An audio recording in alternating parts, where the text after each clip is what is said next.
Welcome to all my dear student. स्वागत है आपका अपने चैनल पढ़ाई लिखाई पे विद मी वीरेंद्र। तो आइए स्टूडेंट, आज हम देखने वाले हैं क्लास 9th का चैप्टर नंबर 1 जिसका नाम है मैटर इन अवर सराउंडिंग।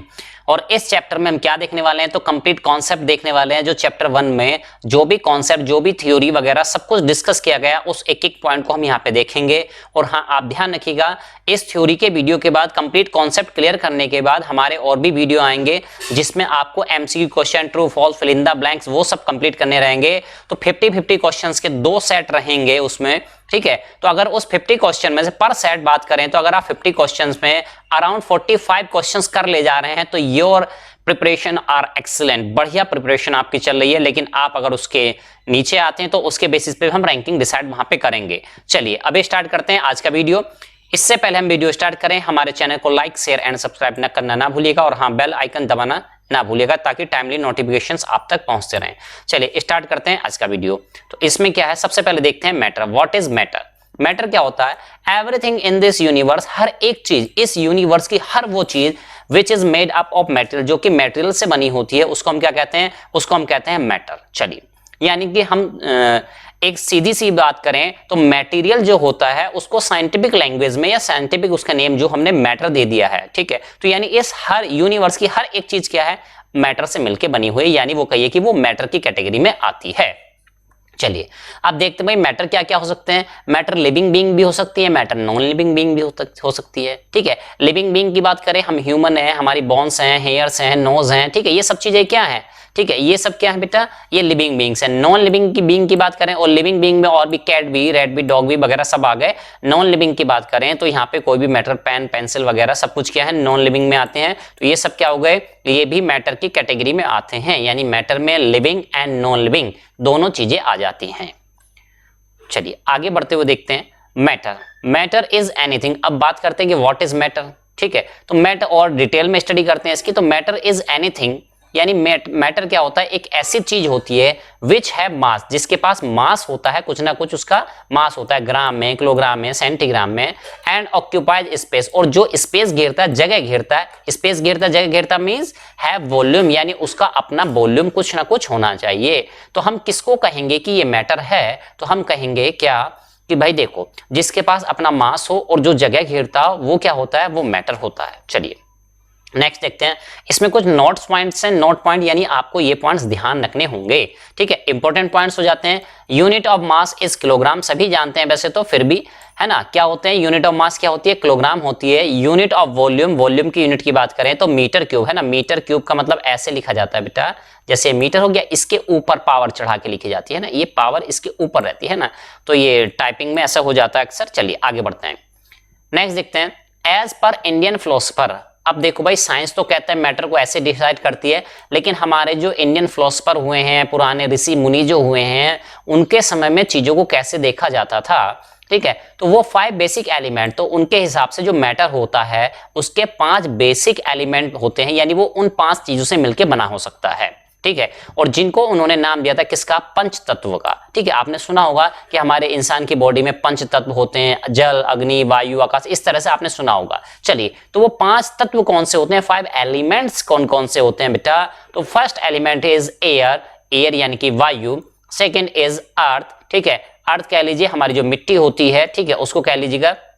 और नेक्स्ट है फायर यानी कि अग्नि। नेक्स्ट इज स्काई यानी कि आकाश, और last is water, that is पानी या जल जिसको हम कहते हैं, ठीक है, इस तरह से। तो ये 5 तत्व होते हैं। पुराने टाइम में फिलोसफर जो हुआ करते थे वो इस तरह से हमारे तत्वों को या मैटर को 5 भागों में डिवाइड करके रखा हुआ था। चलिए अभी क्या है, matter can be classified on the basis of, matter को क्लासिफाई किया जा सकता है किसके बेसिस पे?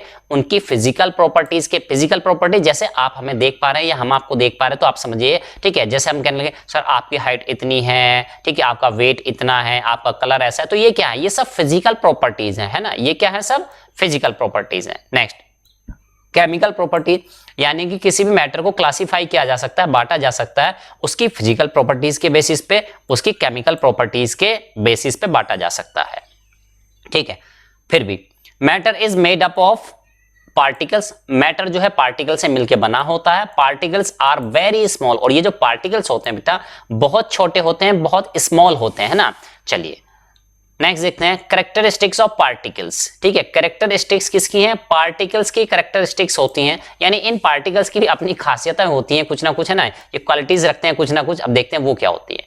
नंबर ए बात करें तो ये जो पार्टिकल्स होते हैं of matter have enough space between them. In particles के बीच में क्या होता है? थोड़ी जगह होती है, खाली जगह होती है, स्पेस होता है बिटवीन देम, उनके बीच में। And particles of one matter, एक ही मैटर के पार्टिकल, जैसे हम करने लगे कि भाई क्या है, कोई एक मटेरियल है, कोई एक मैटर है, उसके पार्टिकल्स के बीच can get into space between the particles of the other. कहने का मतलब ये है, अगर किसी एक चीज में दूसरी चीज मिलाई जा रही है तो एक चीज के पार्टिकल दूसरी चीज के बीच में जाके सेटल हो जाते हैं, बस जाते हैं, क्योंकि खाली जगह थी वहां पे बीच में। ठीक है, तो ऐसे ये कह रहा है क्या? And the particles of one matter, एक मैटर के जो पार्टिकल्स होते हैं, कैन गेट इनटू स्पेस, वो चले जा सकते हैं, एडजस्ट हो जाते हैं इनटू स्पेस, उस स्पेस में चले जाते हैं, between the particles of the other, दूसरे के पार्टिकल्स के बीच में जो स्पेस होता है वहां पे ये चले जाते हैं, एडजस्ट हो जाते हैं, रखे जाते हैं। चलिए next, particles of matter are continuously moving. जो पार्टिकल्स होते हैं, किसी भी मैटर के पार्टिकल्स जो होते हैं कंटिन्यूसली, लगातार वो क्या कर रहे होते हैं? वो मूव कर रहे होते हैं, यानी वो कभी भी एक जगह बैठते नहीं, टिकते नहीं। जैसे आपको कहा जाए गर्मी के दिनों में, मम्मी कहती है ना कि बेटा गर्मी बहुत है, बाहर नहीं जाना, खेलने नहीं जाना, गर्मी लग जाएगी, लू लग जाएगी आपको, लेकिन आप कहाँ सुनने वाले हैं, है ना, टिक के बैठते हैं क्या कभी? ठीक वैसे ये भी है। ठीक है, तो ये कंटिन्यूसली मूविंग होते हैं, कभी भी एक जगह रुकते नहीं, टिकते नहीं, स्टेबल नहीं रहते। ठीक है, that is they possess kinetic energy. तो यानी जो हिलता डुलता रहता है, मोशन में रहता है, तो हम कहते हैं उसके पास काइनेटिक एनर्जी है, वो काइनेटिक एनर्जी पजेस करता है या रखता है। ठीक है, तो काइनेटिक एनर्जी का मतलब होता है विच इज इन मोशन, जो कि मोशन में होता है उसके पास काइनेटिक एनर्जी होती है। ठीक, इस तरीके से आप समझ लीजिएगा।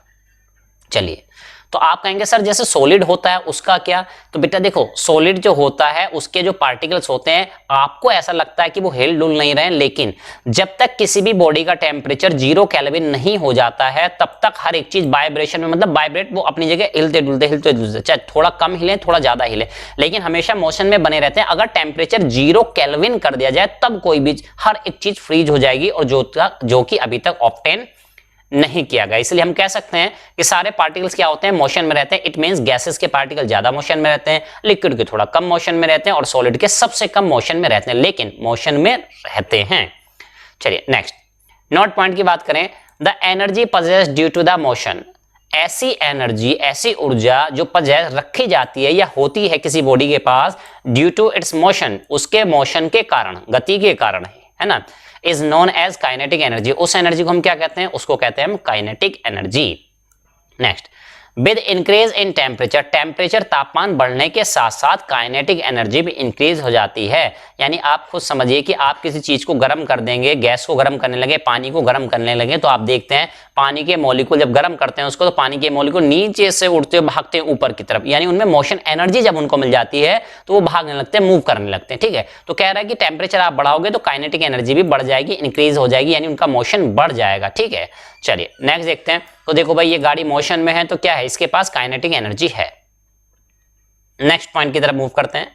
तो देखो भाई, और कुछ कैरेक्टरिस्टिक्स हैं। Particles of matter attracts each other, यानी जो पार्टिकल्स होते हैं, किसी एक मैटर के जो पार्टिकल्स होते हैं, वो पार्टिकल आपस में एक दूसरे को अट्रैक्ट करते हैं, एक दूसरे को अपनी तरफ खींचने की कोशिश करते हैं, एक दूसरे को अपनी तरफ लाने की कोशिश करते हैं, which keeps the particles together, और इसी की वजह से ये पार्टिकल्स आपस में जुड़े रहते हैं, कनेक्ट रहते हैं, बंधे रहते हैं। यानी ये ब्लैक वाला कहेगा कि भाई आजा, तुम मेरी साइड आ जाइए ना, इधर खेलते हैं, और ये ब्लू वाला कहेगा कि ब्लैक वाले को आजा, है ना, तू मेरी साइड आ जा। तो भाई ऐसा जब बच्चे करते हैं कि नहीं नहीं नहीं आप मेरे पास आओ, नहीं नहीं आप मेरे पास आओ, ठीक है, तो ऐसे, ठीक है। तो इसी तरह से आप समझ सकते हैं कि एक दूसरे से अट्रैक्शन फोर्स रखते हैं, लगाव का एक फोर्स रखते हैं आप कहिएगा, ठीक है। तो क्या ये एक दूसरे को अट्रैक्ट करते रहते हैं और इसी फोर्स की वजह से एक साथ जुड़े होते हैं, कनेक्ट होते हैं। नोट पॉइंट इसमें देखेंगे, more the force stronger is the material. किसी मटेरियल के जो मॉलिक्यूल्स हैं, जो पार्टिकल्स हैं, उनके बीच जितना ज्यादा अच्छा अट्रैक्टिव फोर्स रहेगा, स्ट्रॉन्गर फोर्स रहेगा, उनको तोड़ने में भी, उन फोर्सेस को तोड़ने में भी हमें उतनी ज्यादा एनर्जी लगानी पड़ेगी। तो हम कहेंगे कि ये वाला क्या है, मटेरियल ज्यादा स्ट्रॉन्ग है, ये मटेरियल क्या होता है, ज्यादा स्ट्रॉन्ग है, ऐसा हम कहेंगे। चलिए नेक्स्ट देखते हैं डिफ्यूजन। What is diffusion? ठीक है, तो देखो भाई, इंटरमिक्सिंग ऑफ पार्टिकल्स, पार्टिकल्स की इंटरमिक्सिंग यानी आपस में मिल जाना, of two different types of matter, दो अलग अलग टाइप के मैटर्स का आपस में इंटरमिक्सिंग हो जाना, मिक्स हो जाना, ऑन देयर ऑन, अपने आप मिक्स हो जाना। और बेसिकली ये क्यों होता है? कंसंट्रेशन डिफरेंस के कारण होता है। ये रीजन भी हम बता दे रहे हैं आपको क्यों होता है। कंसंट्रेशन डिफरेंस यानी जहां ज्यादा चीज होंगी वो जहां पे कम होंगी ज्यादा से कम की तरफ मूव करती है। जैसे कोई भी चीज अगर हीट की बात करें तो high temperature to low temperature flow करती है, पानी की बात करें तो वो high pressure to low pressure flow करता है, इसी तरह से। ठीक है, तो higher concentration to lower concentration होता है। तो यानी कि दो अलग अलग टाइप के मैटर का आपस में मिक्स हो जाना, मिल जाना अपने आप स्वतः है, ठीक है, इज कॉल्ड डिफ्यूजन। उसको हम क्या कहते हैं? उसको हम कहते हैं डिफ्यूजन। ठीक है, तो देखो भाई जैसे ये है ना, एक ड्रॉप इंक इसमें डाली गई है और इसमें पानी भरा है सपोज दैट, तो क्या होगा? इंक इसमें जाएगी तो क्या होगी? अपने आप, आपने तो डाल दी, अब ये यहां से पार्टिकल यहां से यहां ट्रेवल करेंगे यहाँ, यानी पूरा ये जो होगा वाटर ब्लू कलर का दिखाई देने लगेगा, यानी फिर वो अपने आप मिक्स होता चला जाएगा। तो इसको कहते हैं हम डिफ्यूजन, और ये due to the concentration difference होता है। चलिए next point, states of matter. अब बात करते हैं कि भाई इस मैटर की स्टेट कितनी होती हैं। ठीक है, स्टेट कितनी होती है? तो भाई 3 स्टेट होती हैं जिनको हम सभी जानते हैं, one is solid, another is liquid and another is gas, है ना। तो 3 स्टेट बेसिकली होती हैं किसकी? मैटर की। अभी और भी ज्यादा होती हैं, उनको चैप्टर के एंड में हम डिस्कस करते हैं, लेकिन जनरल चीजें के बारे में भी डिस्कस कर रहे हैं कि कौन कौन सी होती हैं। सॉलिड होती हैं, लिक्विड होती हैं, गैस। हाँ, जब हम इन पे एमसीक्यू करेंगे तब आप देखेंगे सर 3 लेनी है कि स्टेट कितनी लेनी है ना, तो आप 2 तरह से पढ़ा देंगे, तो फिर क्या करेंगे? तो वो कॉन्सेप्ट आपके एमसीक्यू जब आएगा, पार्ट 1 एमसीक्यू का आएगा, 50 क्वेश्चन का एक सेट आएगा, पार्ट 2 आएगा, 50 क्वेश्चन का एक सेट रहेगा, तो ये सब छोटे छोटे डाउट्स आपके वहां भी क्लियर होते चले जाएंगे।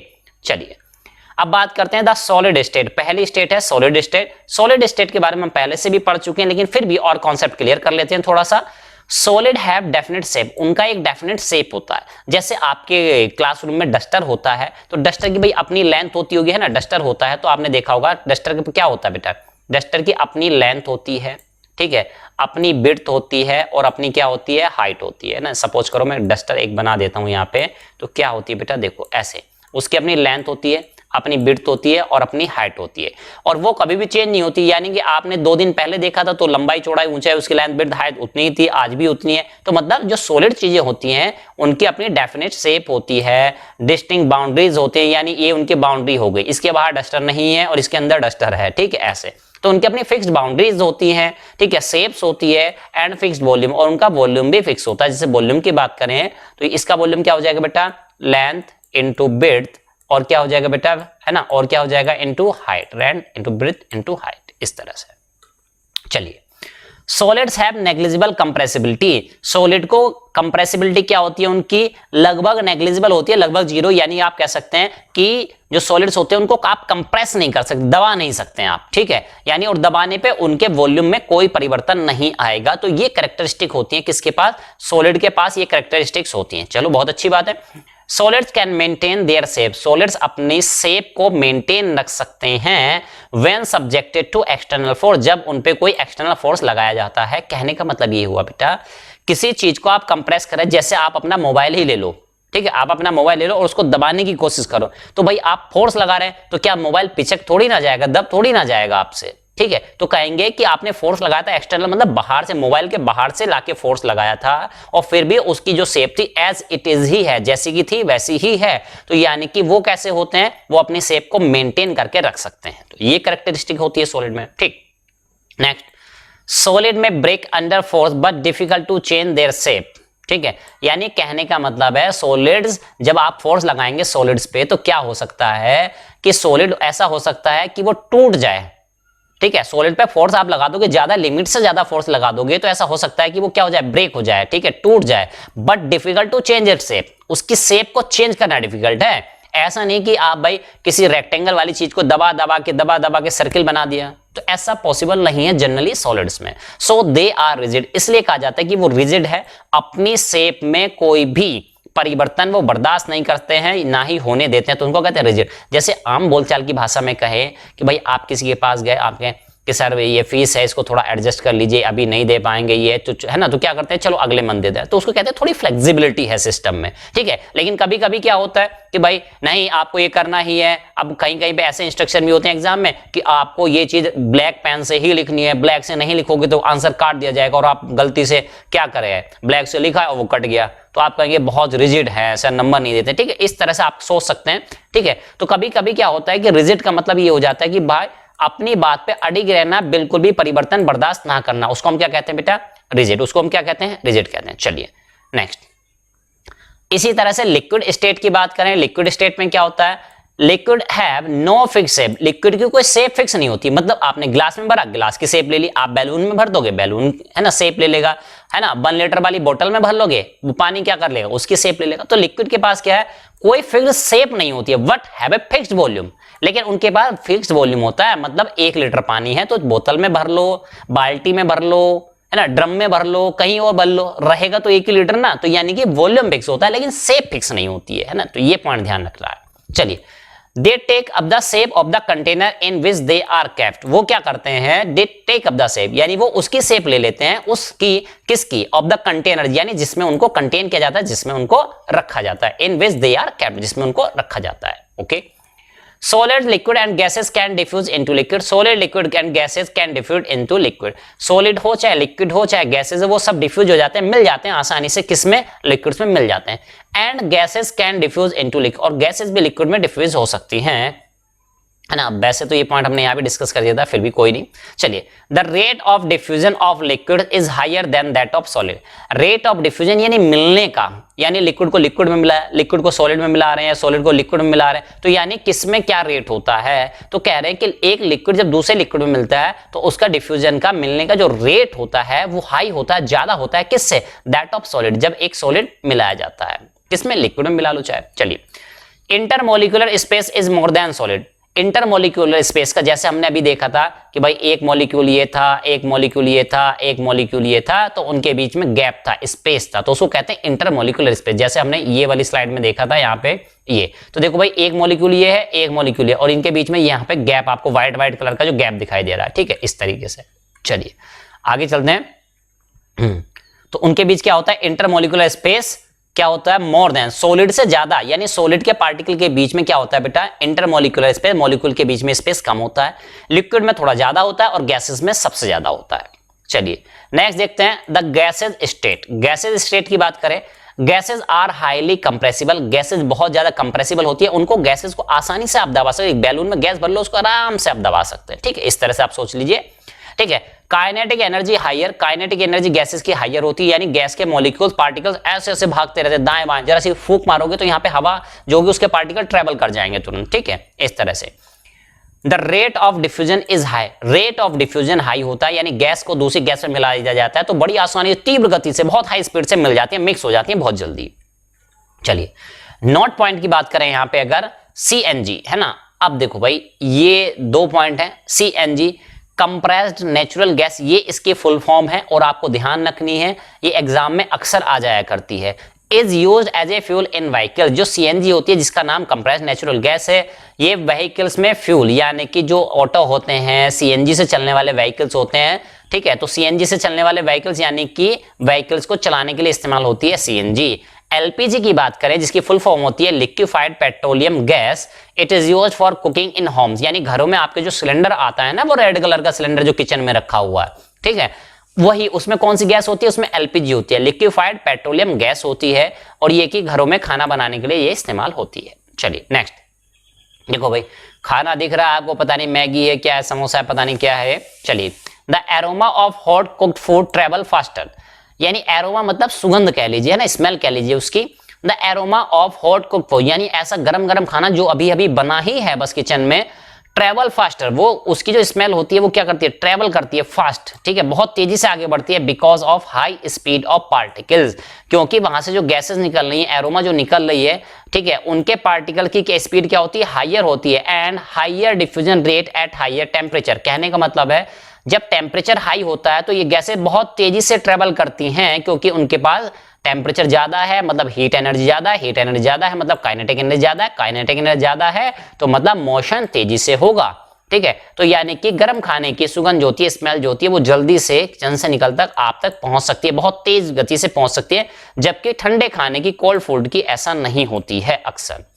नेक्स्ट देखते हैं, चेंज ऑफ स्टेट। अब आप देखते हैं कि भाई चेंज ऑफ स्टेट मतलब एक स्टेट से दूसरी स्टेट में किसी चीज को लाना है, कि सॉलिड से लिक्विड में कन्वर्ट करना है, लिक्विड से गैस में कन्वर्ट करना है, या गैस से सॉलिड में करना है, गैस से लिक्विड में कन्वर्ट करना है। तो ऐसा चेंज ऑफ स्टेट किया जाए तो कैसे किया जाए और कैसे किया जा सकता है और हम कैसे करते हैं, चलिए देखते हैं, change of state occur due to the change in kinetic energy. Change of state हो सकता है due to change in energy, change in energy की वजह से, काइनेटिक एनर्जी की वजह से। यानी काइनेटिक एनर्जी अगर चेंज होगी तो चेंज ऑफ स्टेट हो जाएगा।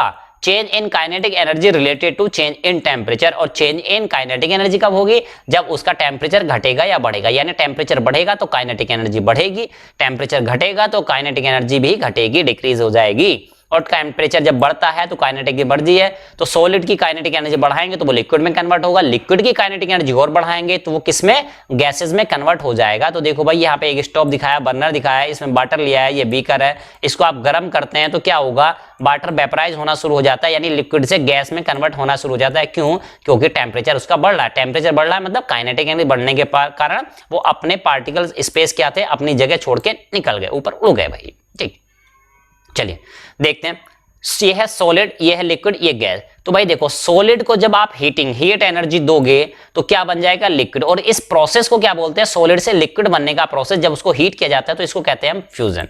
सिमिलरली लिक्विड को अगर गर्म करोगे, हीट दोगे तो उसको कहेंगे भाई हीटिंग हो रही है, और इस प्रोसेस को कहते हैं वेपराइजेशन। लिक्विड से गैस में बदलने का जो प्रोसेस है उसको हम क्या कहते हैं, वेपराइजेशन बोल देते हैं ना, वेपराइजेशन हो रहा है मॉलिक्यूल्स का। चलिए इसका उल्टा देखें तो गैस को लिक्विड में कन्वर्ट करने के लिए क्या करना पड़ेगा, उसकी काइनेटिक एनर्जी को डिक्रीज करना पड़ेगा, मतलब कि उसका टेम्परेचर डाउन करना पड़ेगा, कूल डाउन करना पड़ेगा उसको। तो गैसेस को जब कूल किया जाता है तो इस प्रोसेस को बोला जाता है कंडेंसेशन, और गैस से लिक्विड में कन्वर्ट हो जाती हैं चीजें। आपको लिक्विड को अगर सॉलिड में कन्वर्ट करना है, यानी कि आपने फ्रिज में क्या हुआ, पानी रख दिया और थोड़ी देर बाद देखते हैं आप कि वो बर्फ में यानी सॉलिड में कन्वर्ट हो जाता है, तो यानी आपने क्या किया, उसको कूलिंग तो किया, ठंडा ही तो किया है, और उसको प्रोसेस को क्या बोलते हैं, फ्रीजिंग। क्या बोलते हैं बेटा, फ्रीजिंग। चलिए नेक्स्ट चीज देखते हैं। तो भाई देखो, आइस क्यूब है, एक बर्फ का टुकड़ा हमने लिया है जो कि आपको सॉलिड दिखाई दे रहा है। देखो भाई, मेल्टिंग पॉइंट की बात करते हैं कि व्हाट इज मेल्टिंग पॉइंट। तो जब भी बेटा मैं बात करूं मेल्टिंग पॉइंट, तो आप समझ जाइएगा कि मेल्टिंग पॉइंट टेम्परेचर की मैं बात कर रहा हूं। किसकी बात कर रहा हूं, मेल्टिंग पॉइंट टेम्परेचर की बात कर रहा है। तो टेम्परेचर यहां पे फिलहाल आप समझ लीजिए साइलेंट है। चलिए द मिनिमम टेम्परेचर, वो minimum temperature at which a solid melts to become liquid. कह रहा है कि वो मिनिमम टेम्परेचर, वो मिनिमम तापमान एट विच, जिस पर की एक solid melts in to become liquid, यानी सॉलिड मेल्ट हो जाता है, जैसे बर्फ मेल्ट होना शुरू हो जाती है और वो किसमें, पानी में, लिक्विड में कन्वर्ट हो जाती है। तो ऐसा टेम्परेचर जिसमें कोई चीज मेल्ट होकर सॉलिड से लिक्विड में कन्वर्ट होना शुरू हो जाती है एट एटमॉस्फेरिक प्रेशर। ये भी ध्यान रखना है, किस पे, एटमॉस्फेरिक प्रेशर पे, यानी हमारे जो वातावरण का जो प्रेशर होता है। तो उसके लिए मैं आपको बता दूं बेटा, हमारे एटमॉस्फेयर का जो प्रेशर होता है वो कहलाता है 1 एटमॉस्फेरिक प्रेशर। तो सिंपल भाषा में आप उसको क्या कह दीजिए, 1 एटमॉस्फेरिक प्रेशर, ऐसे डिनोट कर देते हैं ATM, है ना, ATM वो वाला नहीं है और डॉट है ना, फुल, ये एटमॉस्फेरिक प्रेशर। ठीक है, तो हम एटमॉस्फेरिक प्रेशर वगैरह के बारे में और भी बात करेंगे जब हम फिजिक्स वाला पोर्शन पढ़ेंगे, तो वहां पे हम चीजें और देखेंगे। फिलहाल आप ध्यान रखिएगा, एट एटमॉस्फेरिक प्रेशर यानी वातावरण के प्रेशर पे, is called its melting point. यानी कि जब कोई सॉलिड लिक्विड क्या होता है, सॉलिड से लिक्विड में मेल्ट होकर सॉलिड से लिक्विड में कन्वर्ट होता है, तो जिस तापमान पर, जिस टेम्परेचर पर ऐसा होता है, जिस मिनिमम टेम्परेचर पर ऐसा होता है, तो उसको हम कहते हैं मेल्टिंग पॉइंट टेम्परेचर, या सिंपल भाषा में कहें तो मेल्टिंग पॉइंट बोल देते हैं। ठीक है, क्लियर हुआ। चलो बेटा आगे देखते हैं। The melting point of ice is 0 degree Celsius. जैसे आइस की बात करें तो आइस क्या होती है, 0 डिग्री सेल्सियस से मेल्ट होना शुरू हो जाती है, पिघलना शुरू हो जाती है। अब आप कहेंगे सर 0 डिग्री सेल्सियस पे तो आइस जमना शुरू होती है, ये मेल्ट कैसे हो रही है? तो देखो बेटा, 0 डिग्री सेंटीग्रेड से ज्यादा आप गर्म करने की कोशिश करोगे तो मेल्ट हो जाएगी। 0 डिग्री सेल्सियस से अगर टेम्परेचर कम करने की कोशिश करोगे तो सॉलिडिफाई हो जाएगी, आइस बन जाएगी। ठीक है, इस तरह से, लेकिन होगा क्या, 0 डिग्री सेल्सियस पर ही। चलिए नेक्स्ट देखते हैं, बात करते हैं फ्यूजन की। What is fusion? तो देखो भाई, the process of change of solid state into liquid state is known as fusion. तो अभी हमने जो देखा मेल्टिंग, ठीक है, और यहां पे क्या देख रहे हैं, फ्यूजन। तो देखो भाई, process of change of solid, solid को लिक्विड स्टेट में कन्वर्ट करने का जो प्रोसेस होता है उसको हम किसके नाम से जानते हैं? उसको हम जानते हैं फ्यूजन के नाम से, या जिसको हमने मेल्टिंग के नाम से भी जाना था। चलिए, not during change of state, यानी कि जब स्टेट चेंज हो रही होती है, यानी कि सॉलिड मेल्ट होके लिक्विड में, सॉलिड फ्यूज होके किसमें, लिक्विड में कन्वर्ट हो रहा होता है, उस समय टेम्परेचर रिमेन्स कांस्टेंट। उस समय ध्यान रखना है टेम्परेचर सेम रहता है। बेटा एक बात ध्यान रखनी है, जब भी स्टेट, जब भी फेज चेंज हो रही होगी, चाहे वो सॉलिड से लिक्विड हो, लिक्विड से गैस हो, गैस से आपका क्या कहते हैं लिक्विड हो रही हो, लिक्विड से सॉलिड हो रही है, उस टाइम पे जब फेज चेंज हो रही होती है उस टाइम पे टेम्परेचर सेम रहता है। कहने का मतलब ये है अगर आप क्या करोगे बेटा, पानी को गर्म करोगे तो वो गर्म होता रहेगा, टेम्परेचर बढ़ता रहेगा बढ़ता रहेगा बढ़ता रहेगा, एक पॉइंट ऐसा आएगा बॉइलिंग पॉइंट जिस पे आके अब और हीट दोगे तो क्या होगा, वो लिक्विड गैस में कन्वर्ट होना शुरू हो जाएगा। तो उस दौरान जब वो उस 100 डिग्री सेंटीग्रेड पे पहुंच चुका है तब की बात करें तो उस टाइम पे क्या रहेगा, टेम्परेचर कांस्टेंट रहता है हमेशा। नेक्स्ट देखते भाई लेटेंट हीट ऑफ फ्यूजन। अब देखो भाई हम एक बात समझते हैं, आपने कहा कि लेटेंट हीट ऑफ फ्यूजन क्या होती है। देखो बेटा जो आइस होती है 0 डिग्री सेंटीग्रेड पे आइस होती है, अब 0 डिग्री सेंटीग्रेड की आइस को, बर्फ को अगर आप गर्म करना शुरू कर दो, यानी कि आप धूप में ले जाके रख दो उसको, ऐसे कर लो या चूल्हे पे चढ़ा दो उसको, है ना, गैस स्टोव पे रख दो आप उसको, तो क्या होगा 0 डिग्री सेंटीग्रेड की आइस है उसको आप गर्म करेंगे, गर्म करते करते करते वो थोड़ा थोड़ा पानी में कन्वर्ट होना शुरू हो जाएगा, लिक्विड में कन्वर्ट होना शुरू हो जाएगा। उस टाइम पे जब वो लिक्विड क्या हो रहा है, सॉलिड क्या हो रहा है, लिक्विड में कन्वर्ट हो रहा है, उस टाइम पे आप थर्मामीटर एक लगा दीजिएगा उस बर्तन में, उस बेसल में एक थर्मामीटर लाके रख दीजिएगा। तब आप देखेंगे, तब आप पाएंगे कि भाई आइस जो थी मेल्ट होके लिक्विड में कन्वर्ट हो रही है, लेकिन थर्मामीटर की रीडिंग जो कि त्यों है वो चेंज नहीं हो रही है, वो 0 डिग्री सेंटीग्रेड पे रीडिंग अटकी पड़ी है। यानी कि थर्मामीटर आपको शो करेगा कोई भी टेम्परेचर में परिवर्तन नहीं हो रहा है, यानी कि जब तक वो कंप्लीटली मेल्ट नहीं हो जाता है, सॉलिड से लिक्विड में नहीं बदल जाता है, उस टाइम तक टेम्परेचर सेम रहेगा। जब कंप्लीटली वो लिक्विड में कन्वर्ट हो चुका है उसके बाद भी आप गर्म किए जा रहे हैं, अब टेम्परेचर बढ़ना शुरू होगा, मतलब कि जब तक कि वो सॉलिड से लिक्विड में बदलेगा उस टाइम तक टेम्परेचर सेम रहेगा। तो इसी को कहा जाता है कि भाई ये फ्यूजन हो रहा है या मेल्टिंग हो रही है। उस टाइम पे टेम्परेचर क्या रहता है बेटा, कांस्टेंट रहता है। तो वो थर्मामीटर की मदद से आप देख सकते हैं, अपने घर में भी एक्सपेरिमेंट कर सकते हैं।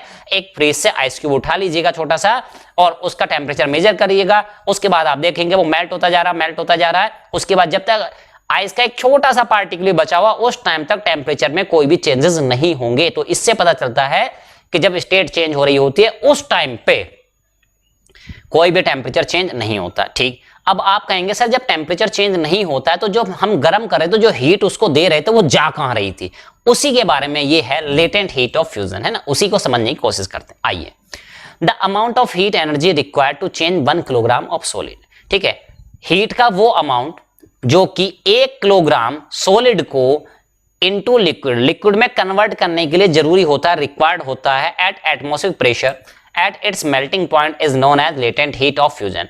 यानी कि हम बात करें कि भाई 1 किलोग्राम आपने क्या ले लिया है, 1 किलोग्राम कोई सॉलिड ले लिया है, उसको आप हीट दे रहे हैं, गर्म करते जा रहे हैं। ठीक है, और गर्म करते करते उसको आपने क्या कर लिया है, 1 किलोग्राम लिक्विड में कन्वर्ट कर लिया है। को किस प्रेशर पर, एटमॉस्फेरिक प्रेशर पर, किस पॉइंट पर, मेल्टिंग पॉइंट पर। तो उस हीट को, यानी जब टेम्परेचर चेंज ना हो, तो मेल्टिंग पॉइंट में क्या होता है बेटा, टेम्परेचर तो चेंज नहीं होता, तो उस टाइम पे जो हीट दी गई है ना, उस हीट को क्या कहेंगे, उस हीट को हम कहेंगे लेटेंट हीट ऑफ फ्यूजन। ठीक है, लेटेंट हीट ऑफ लिखना यहाँ पे छूट गया है तो आप देख लीजिएगा, लेटेंट हीट ऑफ फ्यूजन। ठीक है, इसका मतलब ये हुआ आप हीट देते जा रहे थे तो वो हीट कहां खर्च हो रही थी, सॉलिड को लिक्विड में कन्वर्ट करने में खर्च हो रही थी। तो ऐसी हीट को टेम्परेचर भी सेंस नहीं कर पाता है, कोई बता ही नहीं पाता कि हीट ट्रांसफर हो भी रही है, तो हम कहेंगे लेटेंट हीट, छुपी हुई हीट है ना, कैसी है, गुप्त उष्मा है ना। तो यानी कि वो लेटेंट है, छुपी हुई है, जिसको टेम्परेचर भी रीड नहीं कर पा रहा कि जा कहां रही है। ठीक है, ऐसे। तो at the time of change of state, जब स्टेट चेंज हो रही होती है, द हीट इज सप्लाइड और रिलीज, तो उस टाइम पे क्या होता है, हीट सप्लाई की या तो दी जाती है या ली जाती है ना। ठीक है, at constant temperature, constant temperature पे हीट दी जाती है और ली जाती है, that is temperature not change, उस टाइम पे टेम्परेचर चेंज नहीं होता।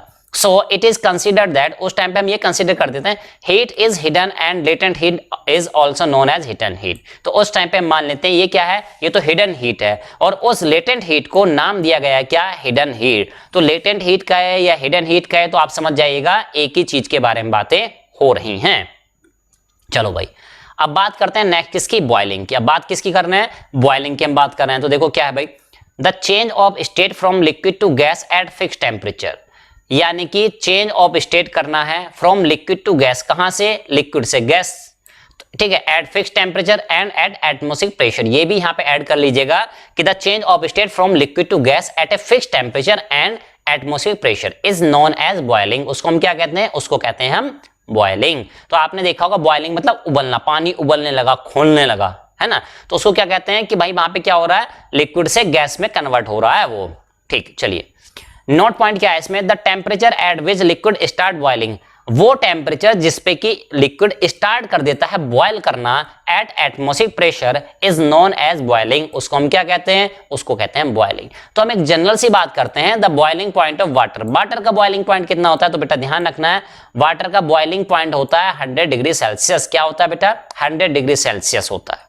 चलिए नेक्स्ट बात करते हैं, लेटेंट हीट ऑफ वेपोराइजेशन की बात करते हैं। लेटेंट और हीट ऑफ वेपोराइजेशन क्या होता है, तो देखो भाई वो लेटेंट हीट जो कि क्या होती है, 1 किलोग्राम लिक्विड को 1 किलोग्राम वेपर में कन्वर्ट करने के लिए जरूरी होती है, उसको क्या कहते हैं, लेटेंट हीट ऑफ वेपोराइजेशन। ठीक है, चलिए the amount of heat energy, heat का वो अमाउंट रिक्वायर्ड जो कि जरूरी है टू चेंज, बदलने के लिए 1 kilogram of liquid 1 kg of liquid को इनटू गैस, गैस में कन्वर्ट करने के लिए जो रिक्वायर्ड होता है एट इट्स बॉइलिंग पॉइंट, उसके बॉइलिंग पॉइंट पर and at its atmospheric pressure is known as, उसको हम क्या कहते हैं, लेटेंट हीट ऑफ वेपोराइजेशन। मतलब 1 किलोग्राम को लिक्विड को अगर वेपर कन्वर्ट करने में जरूरी है जो हीट, उसको कहेंगे latent heat of vaporisation. 1 kilogram solid को लिक्विड करने में जो हीट की रिक्वायरमेंट है उसको कहेंगे लेटेंट हीट ऑफ फ्यूजन। इसी तरह से लेटेंट हीट ऑफ कंडेंसेशन, यानी कि गैस को लिक्विड में कन्वर्ट करने के लिए जितनी हीट रिलीज करनी पड़ती है उसको कहते हैं लेटेंट हीट ऑफ कंडेंसेशन। यानी जो प्रोसेस हो रहा है उसके लिए जो हीट का ट्रांसफर हो रहा है उसको हम कहेंगे latent heat of that thing. चलिए नेक्स्ट, अब बात करते हैं सब्लिमेशन। तो देखो बेटा हम सभी जानते हैं कि जनरली सॉलिड को गर्म करते हैं तो वो लिक्विड में कन्वर्ट होता है, लिक्विड को गर्म करेंगे तो वो गैस में कन्वर्ट होती है। ठीक है, और गैस को ठंडा करेंगे तो वो क्या होगा, लिक्विड बनेगा, और लिक्विड को ठंडा करेंगे तो क्या होगा, वो हो जाएगा सॉलिड में कन्वर्ट। ठीक है, इस तरह से। लेकिन कुछ चीजें हैं, sublimation the change of state directly from solid to gas.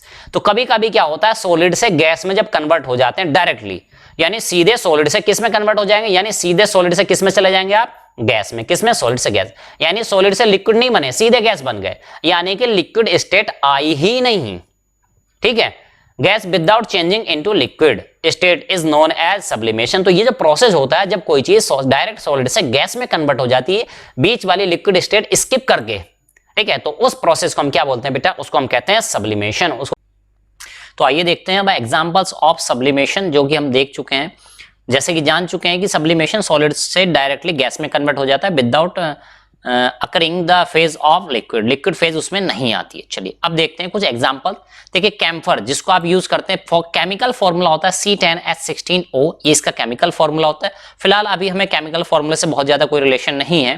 Camphor आप जानते हैं कपूर, ठीक है, कपूर की जो टिक्की होती है आप पूजा वगैरह में जो यूज करते हैं उसको कहते हैं कैम्फर। चलिए नेक्स्ट दूसरी चीज होती है अमोनियम क्लोराइड जिसका फॉर्मूला होता है NH4Cl and another is solid CO2 that is dry ice. ठीक है, सॉलिड CO2 यानी कार्बन डाइऑक्साइड गैस को सॉलिडिफाई कर लिया जाता है, सीधे गैस से डायरेक्ट किसमें कर लिया जाता है, किसमें, तो ये कर लिया जाता है भाई किसमें, आप कहेंगे तो सॉलिड में कन्वर्ट कर लिया जाता है। या अब उल्टा समझिए इसको, जो मेन काम है वो ये है कि सॉलिड CO2 जो होती है जब उसको ओपन एटमॉस्फेयर में आप लेके आते हैं तो वो क्या होती है, सॉलिड आइस जो होती है CO2 जो होती है वो सीधे सीधे सॉलिड से गैस में कन्वर्ट हो जाती है, जिसको ड्राई आइस के नाम से भी जाना जाता है।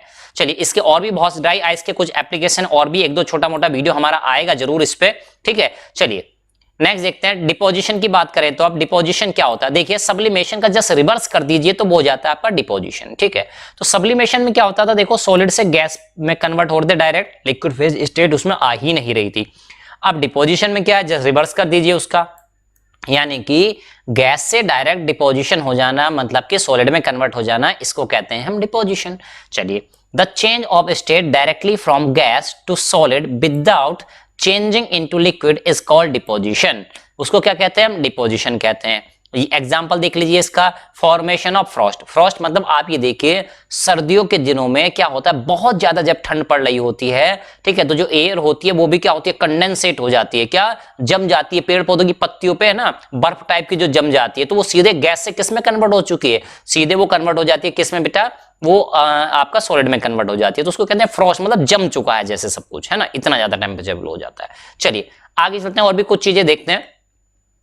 Effects of change of pressure, भाई ये तो हमने बात की टेम्परेचर यानी हीट दे देंगे, हीट कम कर लेंगे है ना, तो उसके बेसिस पे स्टेट चेंज हो रही थी। क्या प्रेशर का भी कोई इफेक्ट होता है स्टेट चेंज होने पे?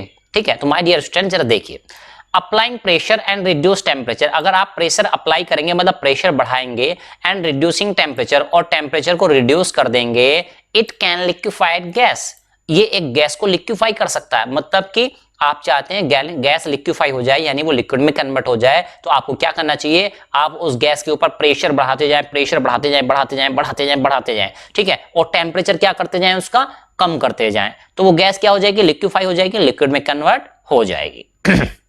चलिए, pressure and temperature determine the state of substance, ठीक है, प्रेशर और टेम्परेचर ये दो चीज होती हैं जो किसी भी चीज की स्टेट, किसी भी सब्सटेंस की स्टेट को डिटरमाइन करती हैं या डिफाइन करती हैं कि भाई हाँ ऐसे प्रेशर के इफेक्ट से भी हो सकता है टेम्परेचर, तो दोनों का कॉम्बिनेशन इफेक्ट होता है, ठीक है, तो आप कांस्टेंट प्रेशर पे भी कर सकते हैं, टेम्परेचर पे भी कर सकते हैं, इस टाइप से, है ना, तो चीजें ऐसे पॉसिबल हो जाती हैं।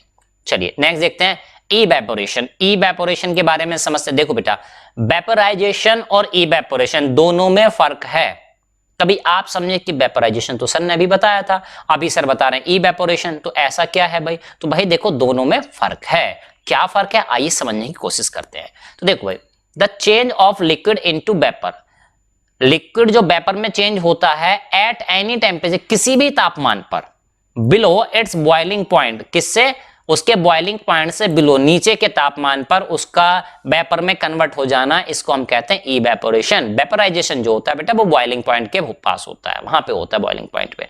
लेकिन हमने देखा है कि भाई धूप में अगर आपने बाल्टी या कुछ रख दिया है तो क्या होता है, टेम्परेचर 35 हो, 40 हो, 50 हो, 55, थोड़ी सी वेपराइजेशन होता रहता है और भाप सी ऊपर ऊपर उठती रहती है, तो आप कहेंगे अभी तो सर टेम्परेचर 50 नहीं हुआ है, फिर क्यों वेपराइजेशन हो, तो वही है ना, बॉइलिंग पॉइंट से नीचे जो वेपराइजेशन होता है उसको हम कहते हैं इवेपोरेशन।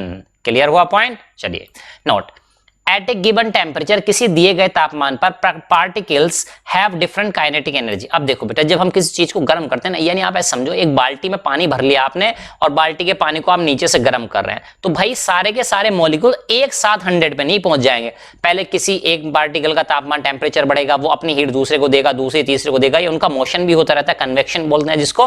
तो यानी कि सारे के सारे पार्टिकल एक साथ 100 डिग्री सेंटीग्रेड पे नहीं पहुंचते। पहले जो उनके क्लोज रहता है, जहां से आप बर्नर जला रहे हैं वहां से, ठीक है, जो नीचे रहेंगे कांटेक्ट में रहेंगे, पहले उनको हीट मिलेगी, उनको हीट मिलेगी तो क्या होगा उससे, यानी कि पहले उनको एनर्जी बढ़ती चली जाएगी। तो यानी कि ये जो होता है 100 डिग्री सेंटीग्रेड बॉइलिंग टेम्परेचर जो होता है, ये पूरे के पूरे लिक्विड का जब पहुंच जाता है तब होता है। लेकिन बीच बीच में कुछ पार्टिकल्स होते हैं जिनकी एनर्जी ज्यादा हो जाती है, क्योंकि वो एनर्जी हीट ज्यादा ले चुके हैं, और कुछ की कम। तो यानी कि ये जो बॉइलिंग पॉइंट होता है ये एक एवरेज टेम्परेचर होता है, आप कह सकते हैं ना। चलो, at a given temperature particles have different kinetic, किसी दिए गए तापमान पर भी जो डिफरेंट पार्टिकल्स होते हैं उनकी काइनेटिक एनर्जी डिफरेंट हो सकती है।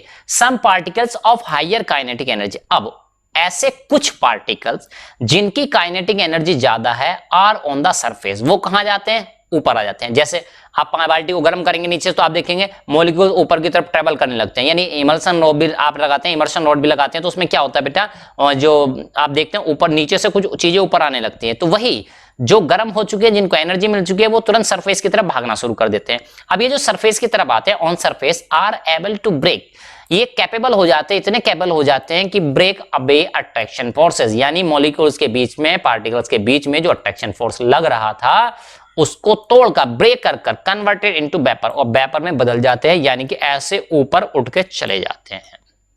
हालांकि अभी पूरा कप है, जो पूरी बाल्टी है, उसका टेम्परेचर अभी बॉइलिंग पॉइंट नहीं पहुंचा, लेकिन कुछ की एनर्जी बढ़ने के कारण, पहुंचने के कारण वो तो अपना निकल लिया, भाई हमारा काम हो गया, अब हम चले। ठीक है, तो कुछ ही ऐसे होते हैं। ठीक है, evaporation is a surface phenomena, और हाँ ये ध्यान रखना है जो इवेपोरेशन होता है बेटा केवल सरफेस पे होता है ना, इवेपोरेशन कहां होता है, सरफेस पे, जबकि बॉइलिंग पूरे होल आपका जो लिक्विड होगा उसमें होगा, है ना। चलो, रेट ऑफ इवेपोरेशन इंक्रीजेस बेहन, रेट ऑफ इवेपोरेशन है मतलब कितनी जल्दी होना है, कितनी तेज होना है, तो ये क्या होता है, क्या हो जाता है, इंक्रीजेस, ये बढ़ जाएगा कब, जब surface area increases. Surface area मतलब कि, यानी कि देखो भाई, आपने जैसे कहा कप में एक चाय रखी है और आपने क्या किया, एक आप कहिएगा थाली में, है ना, चाय रख दी, तो वही देखो इससे क्या होगा, वेपराइजेशन तेजी से होगा, वेपराइजेशन तेजी से होगा, पार्टिकल्स ऊपर जाएंगे, वेपर तेजी बनेगी, तो क्या होगी, ये थाली में रखी चाय ठंडी हो जाएगी। आप कह लीजिएगा प्लेट में रखी हुई चाय जल्दी ठंडी हो जाती है, कप में रखी हुई चाय जल्दी ठंडी नहीं होती, क्यों, क्योंकि इसमें इवेपोरेशन का अमाउंट कम रहता है। चलिए दूसरा, टेम्परेचर इंक्रीजेज, जैसे जैसे आप तापमान बढ़ाएंगे, टेम्परेचर बढ़ाएंगे, इवेपोरेशन का रेट बढ़ता चला जाएगा। इवेपोरेशन का रेट क्या होगा, यानी आप हीट देते चले जाइए, देते रहिए, वेपोराइजेशन का रेट तेज हो जाएगा। अब आप कहेंगे सर बताइए, अभी तो कह रहे हैं एरिया बढ़ाओगे तो जल्दी ठंडा हो जाएगा, इसलिए इवेपोरेशन का रेट। भाई देखो बात ऐसी है, एक चीज समझने की कोशिश करो, जब हम सरफेस एरिया देख रहे हैं तो केवल सरफेस एरिया को देख रहे हैं, टेम्परेचर को कांस्टेंट बनाया हुआ है तब देख रहे हैं। जब हम बात कर रहे हैं कि केवल और केवल टेम्परेचर के बढ़ाने से या टेम्परेचर के घटाने से क्या इफेक्ट होता है, तो देखो एक बार में एक ही चीज देख रहे हैं हम, है ना, एक बार में दो चीज नहीं देख रहे हैं, ये चीज को ध्यान करिए। चलिए नेक्स्ट देखते हैं, ह्यूमिडिटी डिक्रीज। जब ह्यूमिडिटी डिक्रीज हो जाती है, जब क्या होती है, ह्यूमिडिटी डिक्रीज होती है। मैं देखो बेटा छोटा सा एग्जांपल देखता हूं, जैसे आप गर्मी के दिन होते हैं, गर्मियों के दिनों में क्या होता है, हमको पसीना आता है, पसीना आता है, हम आके स्वेट होता है हमको, पंखे के नीचे आके बैठ जाते हैं, पंखे के पास आके बैठ जाते हैं, हमें एयर लगती है, हवा लगती है, तो वो एयर हमारी बॉडी के कांटेक्ट में आती है, तो वो जो एयर थी वो क्या करती है, वो एयर आएगी और जो आपकी बॉडी पे स्वेट है, जो पानी है, जो पसीना है, उसको वेपराइज करके ले जाएगी, उड़ा देगी उसको। अब जब उसका वेपराइजेशन होगा, यानी कि वो पानी जो था, जो स्वेट था, जो पसीना था, वो एटमॉस्फेयर में मिल जाएगा, ठीक है। यानी कि क्या होता है, एटमॉस्फेयर की जो एयर होती है उसमें वाटर वेपर भी होती है, मॉइस्चर भी होता है, नमी भी होती है। तो आप समझिए ह्यूमिडिटी का मतलब है इस एयर में, हमारे एटमॉस्फेयर की एयर में जो अमाउंट मिला है मॉइस्चर का, नमी का जो अमाउंट है, पानी का जो अमाउंट है, उसको कहते हैं ह्यूमिडिटी। अब देखो कह रहा है ह्यूमिडिटी डिक्रीज, अगर एटमॉस्फेयर में ह्यूमिडिटी कम हो जाएगी, यानी कि एटमॉस्फेयर में जो एयर है उस एयर में पानी का अमाउंट कम है, पानी का अमाउंट कम है, तो यानी कि क्या होगा, वेपर, यानी उसको रिक्वायरमेंट, वो चाहती है कि जल्दी से मॉइस्चर आए, नमी आए, तो इसलिए क्या हो जाता है, ह्यूमिडिटी का रेट बढ़ जाता है। नेक्स्ट, विंड स्पीड इंक्रीजेस, क्या हो जाएगा, विंड स्क्रीन क्या हो जाएगी, सॉरी विंड स्पीड अगर बढ़ जाए, हवा तेजी से चलने रहे, पसीना जल्दी सूखता है ना, वेपराइज होता है जल्दी से, ठीक है। तो आप ऐसे समझिएगा, विंड स्पीड इंक्रीज हो जाएगी तो इवेपोरेशन का रेट भी क्या हो जाएगा बेटा, फास्ट हो जाएगा, तेज हो जाएगा, इंक्रीज हो जाएगा। चलिए नेक्स्ट चीज समझते हैं, ह्यूमिडिटी। देखिए फिर से वही टॉपिक आ गया, आप देखते हैं ह्यूमिडिटी को। The amount of water vapour, water vapour का वो अमाउंट प्रेजेंट इन एयर, जो कि एयर में प्रेजेंट होता है, इज नोन एज ह्यूमिडिटी, उसको हम क्या कहते हैं, ह्यूमिडिटी। तो आपको मैं बता दूं बेटा, बरसात के दिनों में ह्यूमिडिटी, वाटर में जो पानी घुला हुआ है, मॉइस्चर घुला हुआ है, वाटर वेपर घुली हुई, वो सबसे ज्यादा होती है।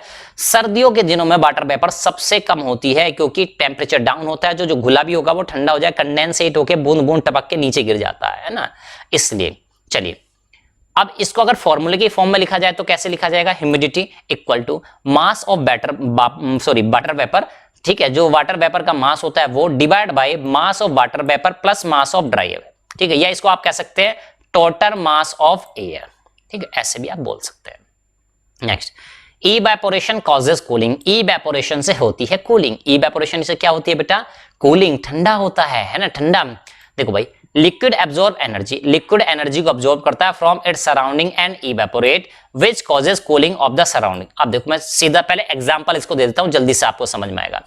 ये आपका हैंड है, ये पाम है, ठीक है, आपकी हथेली है, इस पे एक पेट्रोल की ड्रॉप अगर गिराई जाए, आप करके भी देख सकते हैं, पेट्रोल की हो सकती है, सैनिटाइजर की हो सकती है, सैनिटाइजर घर में अवेलेबल रहता है, तो आप इस पे गिराएंगे तो क्या होगा, वो थोड़ी देर बाद देखेंगे पेट्रोल की ड्रॉप वो क्या हो जाएगी, इवेपोरेट होके, यानी वेपराइज होके चली गई, कहीं पे उड़ गई, वो कहते हैं पेट्रोल था उड़ गया, पेट्रोल जल्दी उड़ जाता है, ठीक है, उड़ा नहीं, वो इवेपोरेट होके चला गया। लेकिन जब वो इवेपोरेट होता है तो आपकी हथेली को, आपकी पाम को ठंडा लगता है, क्यों, आपकी बॉडी हथेली से उसने हीट ली, आपकी बॉडी से गर्मी ली और वेपराइज हो गया, तो आपकी बॉडी से हीट हुई, आपकी बॉडी की हीट कम हुई तो आपको ठंडा ठंडा कूल कूल लगना ही था, ठीक, इस तरह से। तो देखो भाई, liquid absorb energy, liquid energy absorb करता है, बेसिकली कौन सी एनर्जी की बात कर रहे हैं, यहाँ पे हम हीट एनर्जी की बात कर रहे हैं, फ्रॉम इट्स सराउंडिंग, अपनी सराउंडिंग से। सराउंडिंग से आप कहेंगे सर एटमॉस्फेयर से, क्या, बिल्कुल भाई, एटमॉस्फेयर का मतलब है उस लिक्विड के आसपास की जो भी चीजें आप अपनी हथेली पे रखे हुए हैं, तो आपकी हथेली भी, पाम जो है बेटा, वो भी क्या हुई, वो भी उसके लिए सराउंडिंग ही हुई, ठीक है। तो उनसे क्या करता है, वो हीट लेता है, एनर्जी अब्सॉर्ब करता है एंड इवेपोरेट, और इवेपोरेट हो जाता है, विच कॉजेस कूलिंग, जिसकी वजह से क्या होता है, ठंडा ठंडा कूल कूल लगता है, तो कूलिंग होती है, ठीक है, कूलिंग ऑफ द सराउंडिंग, उसकी वजह से सराउंडिंग ठंडी हो जाती है। सराउंडिंग मतलब आपकी हथेली की भी बात कर रहा है, ध्यान रखिएगा बेटा, है ना। Example, a drop of petrol on your palm get vaporise and cause cooling of your palm, ठीक है, ये होता है। नेल पॉलिश रिमूवर, है ना, आपने देखा होगा, हम जब कभी नेल लगाते हैं, गर्ल्स बेसिकली लगाती हैं, तो लेडीज लोग लगाती हैं, तो नेल जब लगाते हैं तो ठंडा ठंडा लगता है ना, क्योंकि उसमें से क्या, कुछ ऐसी चीज मिलाई होती है जो वेपराइज होती है, नेल पॉलिश रिमूवर में भी ये चीज होती है ना। चलिए नेक्स्ट, यानी कि जब कभी भी इवेपोरेशन होगा तो कूलिंग होगी, जैसे कि घरों में रखे कूलर में वाटर वेपराइज होता है, कूलिंग होती रहती है ना, वो जो घास वगैरह आप लगाते हैं ना, बहुत सारे एरिया बना के जब पानी बहता टपकता रहता है तो वो इवेपोरेट होता रहता है, इवेपोरेट होता रहता है तो अंदर वाले पोर्शन से वो हीट लेता है, तो अंदर वाला पोर्शन पानी ठंडा हो जाता है जिससे वो ठंडी ठंडी हवा फेंकता है। डिजर्ट कूलर भी इसी कॉन्सेप्ट पे बेस है।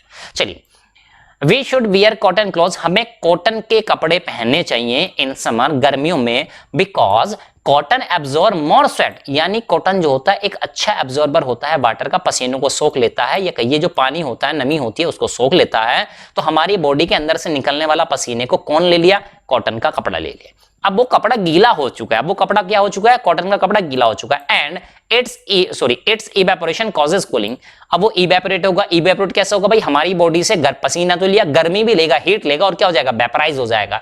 तो भाई हमारी बॉडी से जब हीट ले रहा है, हमारी बॉडी की हीट कम हो रही है तो हमें ठंडा लगेगा, that's why we should wear the cotton clothes. Next, why do we see droplets on the outer surface of a glass containing ice water, cold water. तो देखो भाई, एक फ्रिज में से निकाल के पानी की बोतल आप रख लो या पानी का ग्लास रख लो, मतलब बिल्कुल चिल्ड, एकदम ठंडा हो, बर्फ जमी हो, तो देखो भाई मैंने अपने फ्रिज से निकाल के एक बोतल यहाँ पे दिखाई, चिट स्टिकर मैंने छुटा दिया, नहीं तो देख ना पाते आप लोग। चलिए, तो देखो बेटा, क्या ये पानी की बोतल है, इसके अंदर पानी भरा हुआ, ये आप कहिए कि बिल्कुल आइस जमी हुई है इसके अंदर इस समय, ठीक है, आइस क्या बेटा, जमी हुई है। अब आप, मैंने थोड़ा सा इसको, इस वाले पोर्शन को देखो है ना, मैंने इस वाले पोर्शन को बेटा जूम किया है थोड़ा सा, तो आप देखेंगे ये पानी यहाँ पे, ये ड्रॉपलेट छोटी छोटी छोटी छोटी ड्रॉपलेट दिख रही है आपको, ये छोटी छोटी पानी की बूंदे इस पे जमी है। क्यों भाई, पानी तो अंदर है, बर्फ तो अंदर है, बाहर कहां से आ गई, ये क्वेश्चन है, ठीक है। Why do we see droplets on the outer surface of a glass containing ice cold, ठीक है। तो इसके लिए समझने की कोशिश कीजिए, the water vapour present in air, water vapour जो कि प्रेजेंट होती है एयर में, ठीक है, यानी कि इस एयर में जो नमी, जो पानी घुला हुआ है उसकी बात कर रहे हैं। ऑन कमिंग इन कॉन्टेक्ट, वो जैसे ही कॉन्टेक्ट में आती है विद कोल्ड ग्लास, इस कोल्ड ग्लास के बोतल के कॉन्टेक्ट में जैसे ही आएगी, लूजेज एनर्जी, जब कांटेक्ट में आएगी तो बर्फ तो ठंडा था, उसका भी टेम्परेचर डाउन होगा, टेम्परेचर डाउन होगा मतलब उसकी एनर्जी कम होगी, एनर्जी कम होगी and get converted to liquid. तो किस में कन्वर्ट हो जाती है वेपर, ये लिक्विड में कन्वर्ट हो जाती है, किसमें, लिक्विड में कन्वर्ट हो जाती है। Which is see at water vapours, तो यानी ये जो पानी जमा हुआ है ना, ये पानी कहां से है, एटमॉस्फेयर में घुली हुई वाटर वेपर कंडेंस हो गई है, जम गई है, वहां से ये। अगला क्वेश्चन देखते हैं अभी, प्लाज्मा, व्हाट इज प्लाज्मा, देखिए plasma consist of super energetic and super excited particles. ये जो प्लाज्मा होता है बेटा, ये अपने पास रखता है सुपर एनर्जेटिक, बहुत ज्यादा एनर्जी वाले, सुपर एक्साइटेड, इतनी एनर्जी पाके तो कोई भी एक्साइटेड हो ही जाएगा, है ना, super excited particles. These particles are in the form of ionised gases, ये पार्टिकल किस फॉर्म में होते हैं, आयोनाइज्ड गैसेज। और आयंस आप मेरे ख्याल से अच्छी तरह समझते होंगे, 9th 8th क्लास में भी आपको बताया गए थे, चार्ज पार्टिकल्स को हम क्या कहते हैं, आयंस बोलते हैं। क्या बोलते हैं, चार्ज पार्टिकल्स को क्या बोलते हैं, चार्ज एटम्स को क्या बोलते हैं हम, आयंस। ओके, जैसे कि बात करें फ्लोरोसेंट ट्यूब, फ्लोरोसेंट ट्यूब क्या होती है, इसके बारे में बात करेंगे, नियॉन साइन बल्ब और सन एंड स्टार। देखो भाई क्या है, यानी आयनाइज जो पार्टिकल्स होते हैं, गैसेज होती हैं, फ्लोरोसेंट ट्यूब यानी ट्यूबलाइट्स वगैरह जो होती हैं उसके अंदर भी गैस भरी होती है, उसको इतनी ज्यादा एनर्जी दे दी जाती है, इतनी ज्यादा एनर्जी उसको थमा दी जाती है कि वो आयनाइज्ड हो जाती है और साथ में लाइट प्रोड्यूस करती है। तो फ्लोरोसेंट ट्यूब का मतलब ये हुआ कि उसमें जो गैसेस रहती हैं वो प्लाज्मा की फॉर्म में, आयनाइज्ड गैस की फॉर्म में रहती हैं, जिससे वो लाइट प्रोड्यूस करती हैं।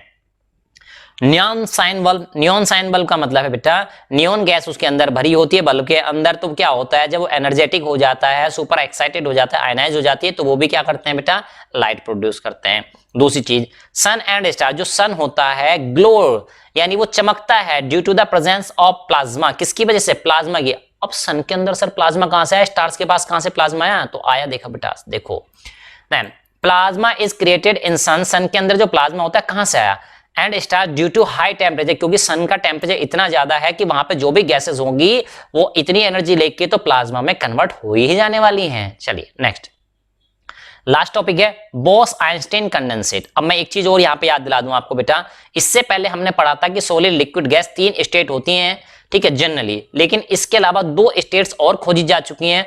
4th state is plasma and 5th state is BEC, that is Bose Einstein condensate. तो टोटल स्टेट हो चुकी हैं आपकी 5। चलिए अब देखते हैं, यहाँ पे बोस का मीनिंग है सत्येंद्र नाथ बोस, हमारे इंडिया के साइंटिस्ट रहे। और नेक्स्ट इज आइंस्टीन, इनके बारे में सभी जानते हैं, एल्बर्ट आइंस्टीन इनका पूरा नाम है।